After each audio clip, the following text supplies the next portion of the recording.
अस्सलाम वालेकुम viewers, welcome back to my YouTube channel. उम्मीद करता हूँ सब खैरियत से होंगे। आज हम बात करेंगे ज़ैपोज़ान टैबलेट के बारे में। ये एक पोटाशियम कम्पैटिव एसिड ब्लॉकर है।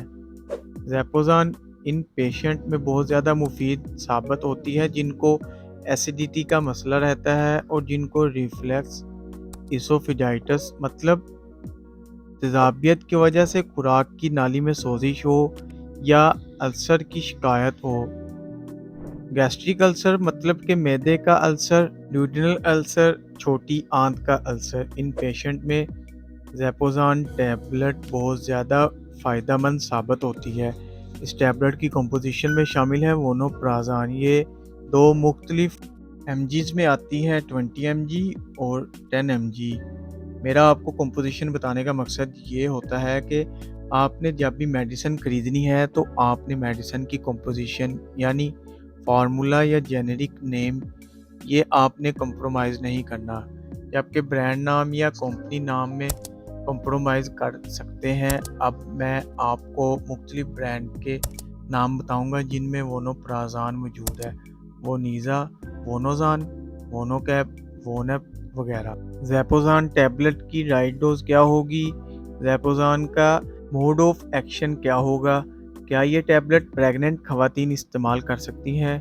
इस टैबलेट के इस्तेमाल से कौन से हैं? वीडियो को स्किप मत करना, वीडियो एंड तक लाजमी देखें।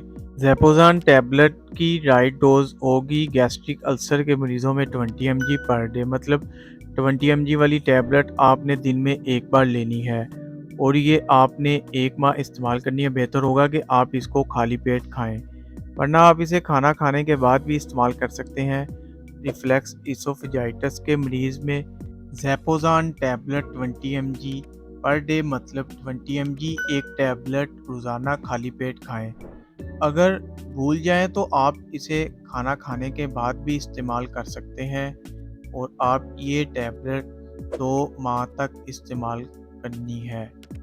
ड्यूडेनल अल्सर के मरीज़ में 20 mg पर डे मतलब 20 mg वाली टैबलेट रोज़ाना एक खाली पेट खाएं।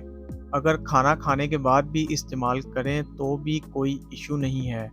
आपने ये टैबलेट 1.5 माह इस्तेमाल करनी है। इसी तरह एच पाइलोरी के मरीज़ में ट्रिपल ड्रग रेजिमेंटेशन, तो ऐसी कंडीशन में आपने ज़ैपोज़ान 20 mg टैबलेट एक सुबह एक शाम खाली पेट इस्तेमाल करनी है।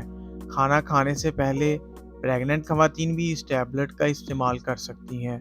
अब मैं आपको बताऊंगा ज़ैपोज़ान टैबलेट कैसे मैदे में एसिड बनने से रोकती है।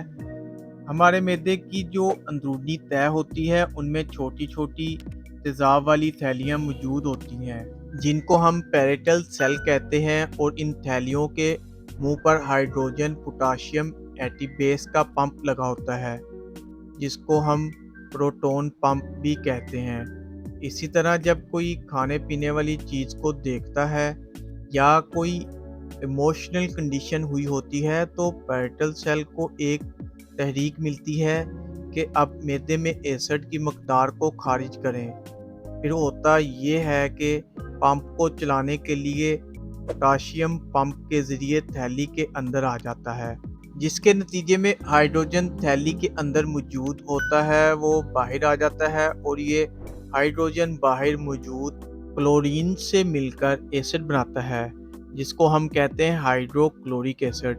अब यहाँ पर ज़ैपोज़ान टैबलेट ये करती है कि ये पोटाशियम के साथ बेंड कर जाती है और यूँ पोटाशियम पंप के ज़रिए थैली में मतलब के पैरेटल सेल में दाखिल नहीं हो पाते और ना ही हाइड्रोजन बाहर आ पाते हैं, जिसकी वजह से एसिड बनने का अमल रुक जाता है। अब बात करते हैं इसके साइड इफ़ेक्ट्स के बारे में। इसके साइड इफ़ेक्ट्स में कब्ज़, diarrhoea, skin rashes, test abnormality वगैरह। उम्मीद है वीडियो पसंद आई होगी, तो वीडियो को लाइक और शेयर ज़रूर करें। चैनल को अभी तक सब्सक्राइब नहीं किया तो चैनल को सब्सक्राइब करना ना भूलें ताकि नेक्स्ट वीडियो की नोटिफिकेशन आप तक बआसानी पहुंच सके। शुक्रिया। अल्लाह हाफिज़।